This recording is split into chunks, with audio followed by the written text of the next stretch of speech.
Good evening, नमस्कार। एक बार फिर से आप सभी का स्वागत है हमारे एसएन कोचिंग क्लासेस में। आज का वीडियो शुरू करने से पहले एक सिंपल सा क्वेश्चन आप लोगों के लिए। क्वेश्चन है, इनमें से कौन सा अंग नर जनन तंत्र का भाग नहीं है? ऑप्शन सुन लीजिए। ऑप्शन ए है वृषण, ऑप्शन बी शुक्राशय, ऑप्शन सी अंडाशय और ऑप्शन डी है अधिवृषण।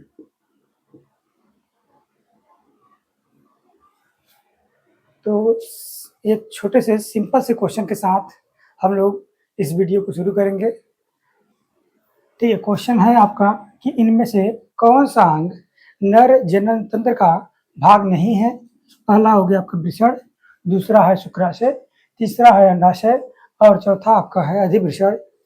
तो सही आंसर को कमेंट करिए फटाफट और आगे बढ़ते हैं हम लोग वीडियो की तरफ। तो आज का हमारा टॉपिक होने वाला है वृषण की आंतरिक संरचना के बारे में। किसके बारे में? वृषण की आंतरिक संरचना।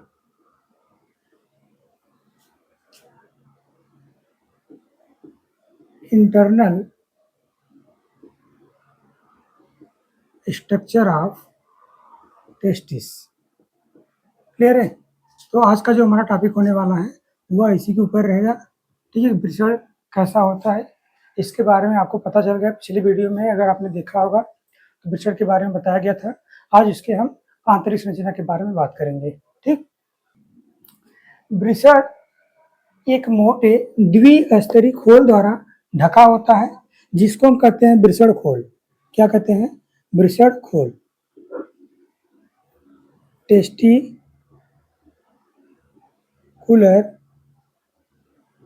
कैप्सूल। क्या कहते हैं? Testicular capsule. तो वृषण के चारों ओर एक मोटे द्विस्तरीय संपुट पाया जाएगा। ठीक है, क्या होगा? एक मोटा द्विस्तरीय संपुट पाया जाता है जिसे वृषण खोल कहते हैं। मतलब इसमें डबल लेयर होगा। एक लेयर जो वृषण को चारों ओर न घेर घेर के अधूरा रहता है, आधे की तरफ रहेगा, इसको हम कहते हैं ट्यूनिका वैजिनैलिस। क्या कहते हैं?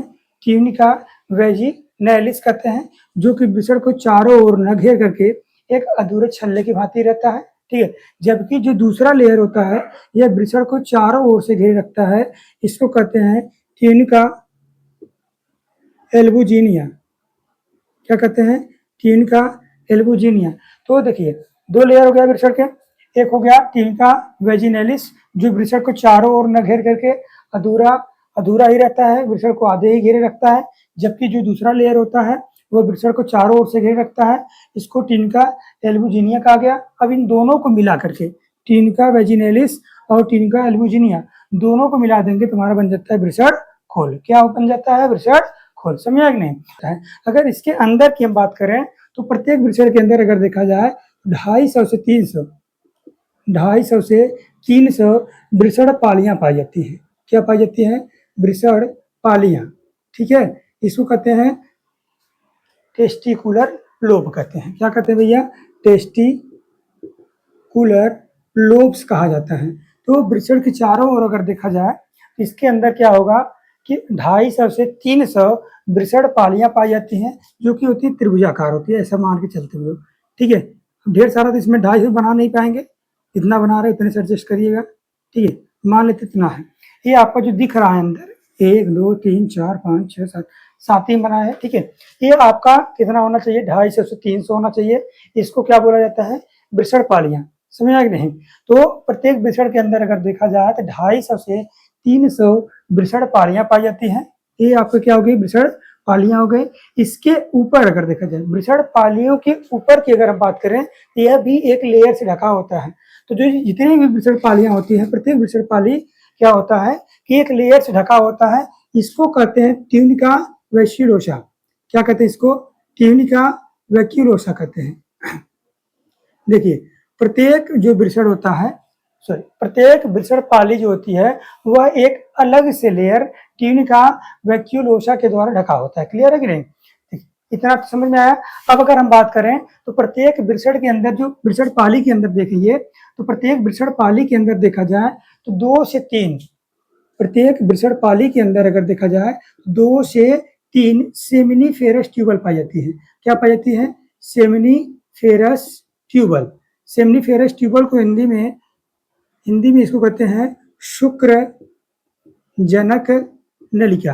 क्या कहते हैं? शुक्र जनक नलिका कहेंगे। तो प्रत्येक वृषण पाली के अंदर 2 से 3 क्या पाई जाती है? शुक्र जनक नलिका। और इसी शुक्र जनक नलिका में एक प्रक्रिया होती है जिसको कहते हैं स्पर्मेटोजेनेसिस। क्या कहते हैं? स्पर्मेटोजेनेसिस, शुक्र जनन प्रक्रिया। क्या कहेंगे? शुक्र जनन प्रक्रिया। स्पर्मेटोजेनेसिस प्रक्रिया के फलस्वरूप क्या होगा? इनमें शुक्राणुओं का निर्माण होता है, स्पर्म फॉर्मेशन होता है। समझ में आया कि नहीं आया? देखिएगा, फिर से देखिए, अगर वृषण की अगर हम बात करें तो वृषण के बाहरी एक मोटे द्विस्तरीय लेयर पाया जाता है, ठीक है, जिसमें से देखिएगा एक लेयर जो होता है ट्यूनिका वैजिनैलिस, यह पूरे वृषण को न घेर करके ये अधूरा ही रहता है, जो कि वृषण को आधे घेरे रखता है।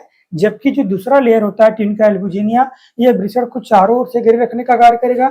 इतना हो गया क्लियर। अब इसके बाद अगर हम बात करें तो प्रत्येक वृषण के अंदर देखा जाए तो 250 से 300 वृषण पालियां पाई जाती हैं, ठीक है। और ये जो वृषण पालियां होती हैं यह ट्यूनिका वैक्यूलोसा लेयर के द्वारा क्या होती है? ढकी होती है। क्लियर। अब इसी वृषण पाली के अंदर अगर हम बात करें तो 2 से 3 सेमिनिफेरस ट्यूबल शुक्रजनक नलिकाएं पाई जाती हैं।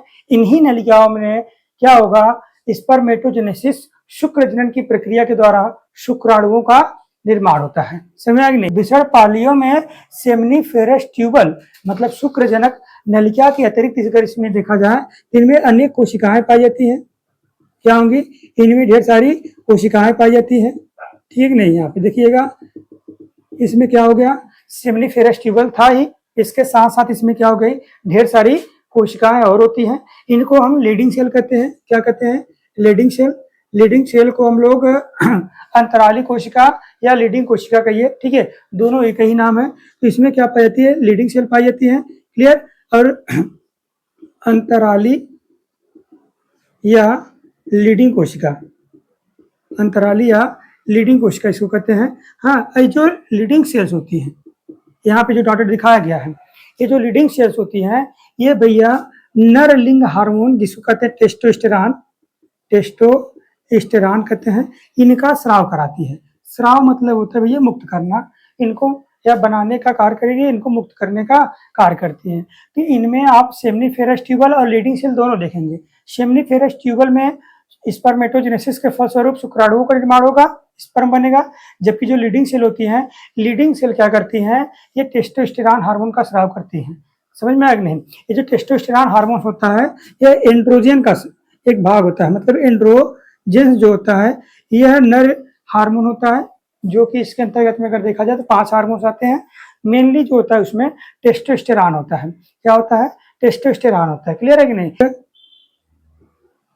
जनक नलिका के बारे में, जिसको हम कहते हैं सेमिनिफेरस ट्यूबल। क्या कहते हैं? Seminiferous tubule. समझिए, अब सेमिनिफेरस ट्यूबल होता क्या है? क्लियर है? इतना तो सबको समझ में आया होगा, ठीक है। इसके आगे हम बढ़ते हैं। देखिए, शुक्रजनक नलिका होता क्या है? तो शुक्रजनक नलिका वृषण की संरचनात्मक और क्रियात्मक इकाई होती है। समझ में आया? ये जो सेमिनिफेरस ट्यूबल होती है, शुक्रजनक नलिका जो होती है, यह वृषण की संरचनात्मक और क्रियात्मक इकाई होती है। यह शुक्राणुओं के निर्माण का केंद्र होता है। मतलब यहाँ पे क्या होगा? शुक्राणु निर्माण होगा, ठीक है, इसलिए इसको क्या कहा गया? शुक्राणुओं के निर्माण का केंद्र कहा गया। ठीक है। जो शुक्रजनक नलिका होती है, इसी के अंदर क्या होता है, शुक्राणुओं का निर्माण होता है, शुक्राणु का फॉर्मेशन होगा। ठीक है। इसके बाद देखिए ये क्या होती है कि जो हमारे सेमनीफेरस ट्यूबल होती है, ये आगे चल करके एक नलिकाओं के सघन जाल में जाकर खुलेंगी। ठीक है कि नहीं। यहाँ पे हमने बना दिया एक नलिकाओं का सघन जाल ऐसा। शुक्रजनक नलिकाएं होती हैं, ये आगे चलकर नलिकाओं के एक घने जाल में खुलती हैं, जिसको नाम दिया गया है रेटेटेस्टिस। क्या नाम दिया गया है? रेटेटेस्टिस। इसको रेटेटेस्टिस कहते हैं। समझ आ गया नहीं? रेटेटेस्टिस को हम कहते हैं वृषण जालक। क्या कहते हैं? वृषण जालक। यह जाकर के जितनी भी शुक्रजनक नलिकाएं होती हैं, ये आगे चलकर रेटेटेस्टिस में जाकर खुलेंगी, जो कि नलिकाओं का जाल होता है। नलिका का जाल है, इसलिए ये पाई कहाँ पे जा रही है? वृषण में पाई जा रही है, और एक जाल जैसी संरचना होती है, इसलिए इसको क्या कहा गया? वृषण जालक, रेटेटेस्टिस कहा गया। अब रेटेटेस्टिस से अगर देखा जाए तो यहाँ से ढेर सारी नलिकाएं निकली होती है। ठीक है।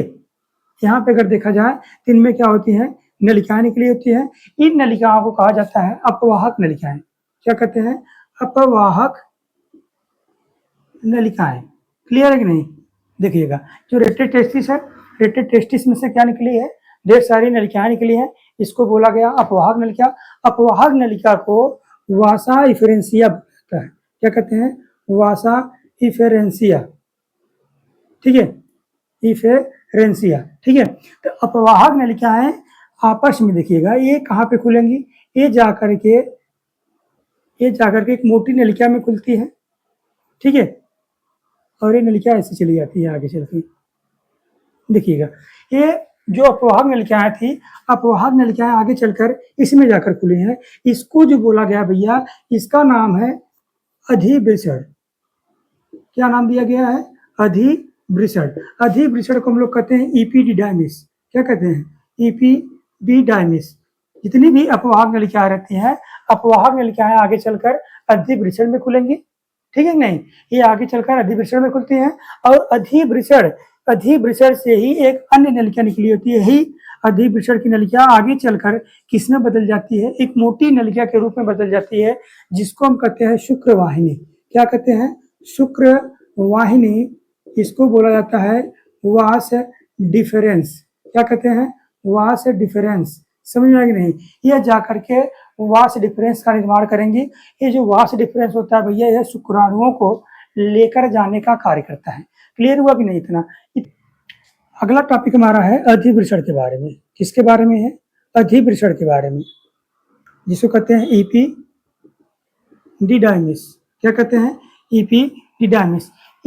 यह लगभग 6 मीटर लंबी नलिका होती है। कितनी मीटर? 6 मीटर लंबी नलिका होती है। अभी आप सोचिएगा, वृषण की जो साइज है वो 4 से 5 सेंटीमीटर है, और अधिवृषण की जो लंबाई है वह है 6 मीटर। ठीक है। इतनी बड़ी अधिवृषण इतने छोटे से टेस्टिस में कैसे समाहित होगा? टेस्टिस के बाहर कैसे रहेगा? तो ये क्या होता है भैया, अधिवृषण आपस में क्या हो जाएगी? कुंडलित हो जाती है। यह भी क्या होती है? आपस में एकदम गोलिया जाएगी। ठीक है। गोलिया कर क्या बनाती है भैया? ये 4 सेंटीमीटर संरचना बनाती है। कितनी सेंटीमीटर? 4 सेंटीमीटर कामा के आकार की। कामा समझते हैं ना? यही जो आपका कामा होता है जी, कोमा नहीं है, एक कामा है। ऐसा जो संरचना बनाते हैं, अर्धविराम इसको कहते हैं। ठीक है। तो ये कामा के साइज की या कामा के शेप की यह आकृति बनाएगी, और आने के बाद जो वृषण होता है ना, वृषण के पीछे यह जाकर स्थित हो जाती है। समझिएगा, ये कहाँ पे जाकर के? वृषण के पीछे जाकर ये स्थित हो जाती है। यहाँ पे देखिएगा, समझ नहीं? ये ऐसा। ठीक। यह लगभग 6 मीटर लंबी नलिका थी, जो कि अत्यधिक कुंडलित होकर 4 सेंटीमीटर नलिका में कन्वर्ट हो गई, और जाकर के वृषण के पीछे स्थित हो गई। क्लियर है कि नहीं? इतना सबको समझ में आया? जितने भी ये जो शुक्रजनक नलिका होती है, शुक्रजनक नलिका के अंदर शुक्राणुओं का निर्माण होता है, वह निकलकर पहले किसमें आएंगी? रेटेटेस्टिस में। रेटेटेस्टिस से अपवाहक नलिका में। अपवाहक नलिका के बाद यह आती है अधिवृषण में। कहाँ पे आती है? अधिवृषण में। तो अधिवृषण जो होता है, यह क्या करता है? शुक्राणु को पोषण देने का कार्य करेगा। क्या करता है? पोषण देने का कार्य करता है। तो मतलब यहाँ पे देखा जाए तो शुक्राणुओं का पोषण होगा। समझा कि नहीं? जो यहाँ पे पैदा हुआ बच्चा है, मतलब शुक्राणु जो पैदा हुआ है, वह आएगा अधिवृषण में रहेगा, वहां पे पोषण लेगा, पोषण लेगा तो वृद्धि करेगी, समझ आया कि नहीं। तो यहाँ पे यह आकर वृद्धि करती है। इसी में अधिवृषण में ही देखा जाए तो शुक्राणु जो होते हैं ये लगभग 1 माह तक इसी में संग्रहित रहेंगे। समझिए, ये जो शुक्राणु होते हैं यह अधिवृषण में ही लगभग 1 महीने तक क्या रहते हैं, इसी में संग्रहित रहते हैं। क्लियर है कि नहीं?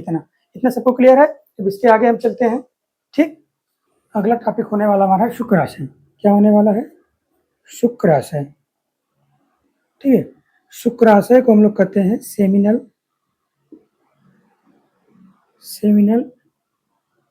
वेसिकल। क्या कहते हैं? Seminal vesicle. तो सेमिनल वेसिकल क्या होता है देखिएगा, यहाँ पे ध्यान रखिए। क्या होता है ना कि ये जो नलिकाएं थी अधिवृषण वगैरह, ठीक है, ये सारी नलिकाएं क्या होती है, आगे चलकर एक मोटी नलिका का निर्माण करती है। क्या बनाएंगी? एक मोटी नलिका बनाएगी। ठीक है, इस नलिका को हम कहते हैं शुक्रवाहिनी। क्या कहते हैं? शुक्रवाहिनी, जिसकी जो लेंथ होती है ये होती है 45 सेंटीमीटर। कितनी होती है? 45 सेंटीमीटर होती है। ये जो शुक्रवाहिनी होती है इसकी लंबाई कितनी होती है? 45 सेंटीमीटर। कहाँ से निकली है? यहीं से आपके वृषण से निकली होती हैं। जितनी भी नलिकाएं थी आपस में जुड़कर एक मोटी नलिका का निर्माण करती है, जिसको हम कहते हैं शुक्रवाहिनी। और इसकी जो लेंथ होती है वो होती है 45 सेंटीमीटर। अब यही जो शुक्रवाहिनी होती है, ध्यान देखिएगा, जो शुक्रवाहिनी होती है यह वृषण कोश से निकलकर, कहाँ से निकलकर? वृषण कोश। समझिएगा, यहाँ ये पूरा वृषण था, वृषण स्क्रोटम में ही बैठा होता है। ठीक है, तो स्क्रोटम से ही ये नलिकाएं निकलेंगी, शुक्रवाहिनी निकलेगी। ठीक है, वृषण कोश से निकलेगी। ठीक है, अब यहाँ से यह निकल गई, निकल करके कहाँ पे जाएगी? उदर गुहा में। कहाँ पे जाएगी? उदर मतलब होता है पेट। समझ आए नहीं? ये जो हमारी पेट वाली गुहा होती है इसको हम उदर गुहा कहते हैं। डायफ्राम के ऊपर की जो गुहा होगी इसे वक्ष गुहा, थोरेसिक कैविटी, और डायफ्राम के नीचे की जो गुहा होती है इसको उदर गुहा, एब्डोमिनल कैविटी कहते हैं। यह जा करके उदर गुहा में, ठीक है, पहुंचेगी। यहाँ पे पहुंचने के बाद ये क्या करता है, ये मूत्राशय को घेरते हुए एक चौड़े थैले का निर्माण करेगी। क्या बनाएगा? एक चौड़ा थैला बनाती है। ठीक है, जिसकी जो लेंथ होती है, इसकी लंबाई जो होगी वह लगभग होती है 5 सेंटीमीटर। ठीक है नहीं? तो यह 5 सेंटीमीटर लंबी एक चौड़े थैले का निर्माण करती है। इसी को कहा जाता है शुक्राशय। जो थैला बना है इसी को क्या कहते हैं? शुक्राशय कहते हैं। समझ में आया कि नहीं? यह जो होता है भैया शुक्राशय का निर्माण करता है। प्रत्येक टेस्टिस से देखा जाए तो एक तो मोटी नलिका निकली होती है, ठीक है, जिसको कहते हैं हम लोग शुक्रवाहिनी। और शुक्रवाहिनी जा करके उदर गुहा में पहुंच करके क्या होगी? एक चौड़े थैले का निर्माण करती है, जिसको नाम दिया गया है क्या? जिसको नाम दिया गया है शुक्राशय। शुक्राशय की जो लंबाई होती है वह होती है 5 सेंटीमीटर। कितनी होती है? 5 सेंटीमीटर। अगर हम बात करें इसी की शुक्राशय की, तो शुक्राशय में पहुंचने के बाद अगर देखा जाए, ठीक है, तो इसमें से एक नली निकली होती है, अन्य नली, जिसको कहते हैं अस्खलन वाहिनी। क्या कहते हैं? अस्खलन वाहिनी, इजाकुलेटरी डक्ट कहते हैं। तो यह जो इजाकुलेटरी डक्ट होती है, अस्खलन वाहिनी जो होती है, यह क्या करती है? यह सीधे जो शुक्राशय होता है, शुक्राशय को मूत्र मार्ग में खोलने का कार्य करती है। मतलब कि यह अस्खलन वाहिनी शुक्राशय को मूत्र मार्ग से जोड़ने का कार्य करेगी। जब कोई पुरुष किसी महिला के साथ संबंध बनाएगा उस दौरान क्या होता है? अस्खलन वाहिनी क्या करती है? शुक्राशय के द्वारा जो स्टोर किया गया स्पर्म होता है, शुक्राणु हो तो, ठीक है, जो शुक्राणु होता है उसको क्या करेगा? डिस्चार्ज करने का कार्य करता है। मतलब क्या होता है कि अस्खलन वाहिनी के द्वारा शुक्राणुओं को मूत्र मार्ग में छोड़ा जाता है कॉपुलेशन के दौरान, मैथुन क्रिया के दौरान। समझ में आया कि नहीं? यह होता है। और ये जो शुक्राशय होता है यह सीमेन का जो वीर्य होता है, वीर्य का 60 to 70% भाग बनाता है। कितना बनाता है भैया? 60 to 70% भाग बनाता है। क्लियर है कि नहीं? ये जो पूरी स्ट्रक्चर आप दिख रहा है आपको, यह होता है क्या भैया? वृषण के ही बारे में था। वृषण के अंदर कौन कौन सी नलिकाएं हैं, समझा कि नहीं? तो आई होप कि आपको ये वीडियो अच्छा लगा होगा। अगर वीडियो अच्छा लगा है तो आप लोग लाइक, शेयर, कमेंट सब कर दीजिएगा। समझ आया कि नहीं? चलिए, तो आज का वीडियो हम यहीं पे करते हैं समाप्त। मिलते हैं आपसे अगले वीडियो में। धन्यवाद।